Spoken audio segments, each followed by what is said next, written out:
Rezerva extraligových Košíc bola pre kežmarských hokejistov prekvapujúco ťažším sústom ako Stredoslováci 3 dní predtým. Domáci sa vedenia ujali v 13. minúte, keď sa v klubku hráčov pred Humenskou bránkou najlepšie zorientoval Brejčák. Hneď v úvode druhej tretiny však po chybnej rozohrávke kežmarskej obrany hostia zásluhou Petroviča vyrovnali. Nerozhodný stav vydržal iba do 23. minúty. Vtedy sa šikovne po ľavom krídle do útočného pásma predral Drotár a zasunul puk za chrbát hostujúceho gólmana.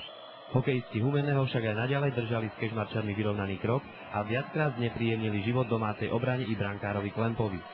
Žltomodrí jastraby sa do dvojgólového vedenia dostali v polovici stretnutia, keď obranca Brejčák trafil do čierneho po druhý raz. To snaživých hostí trochu vyviedlo z tempa. Kežmarčania v ďalšom priebehu zápasu kontrolovali hru a viackrát sa dostali i do sľubných príležitostí. 7 minút pred koncom duelu pridal štvrtý gól domácich po Fedorovej prihrávke Valigura. Po tomto momente nik na štadióne už nepochyboval o ďalšom víťazstve kežmarských hokejistov, ktoré ich udržalo na druhom mieste prvoligovej tabuľky. V Kežmarsku si odoral už niekoľko zápasov, zatiaľ sa gól nepodarilo dať, dnes to myslím boli 2 asistencie, spokojný s dnešným výkonom. Tak ja som spokojný s tým, hlavne, že sa mužstvu darí a že vyhrávame, prakticky sa poskočilo už na to druhé miesto a tie góly dúfam, že prídu časom. No. Aký to bol dnes zápas? Bol to zložitejší zápas ako s Banskou Bystricou a ak áno, v čom? Tak možno v tom, že sa nám nepodarilo premieňať tie šance, ktoré sme mali, lebo s tou Bystricou už bolo za takých šancí, ak sme mali, sme premenili to, tak bolo stav 5-1, no a teraz prakticky sa nám nepodarilo dať ten gól, tak sme museli aj brániť, lebo keď dali gól oni na 3-2, tak by sa to zbytočne znervoznilo. Dal si dnes 2 góly, nie je zvykom, že obrancovia dávajú 2 góly v zápase. Ako to hodnotíš? No tak boli to, myslím si, že šťastné góly, lebo po prvom góle mal rozhodca pískať a druhý tečoval si obranca.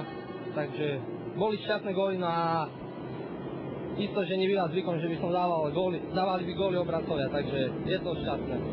Mužstvo Humenného prišlo ku nám veľmi dobre pripravené, aj keď ich bolo trošku menej, ale veľmi dobre korčulovali, vedeli o sebe a ťažko sa nám zdolávalo ich obrané valy, ale napriek tomu sa nám podarilo nejaký ten gól dať.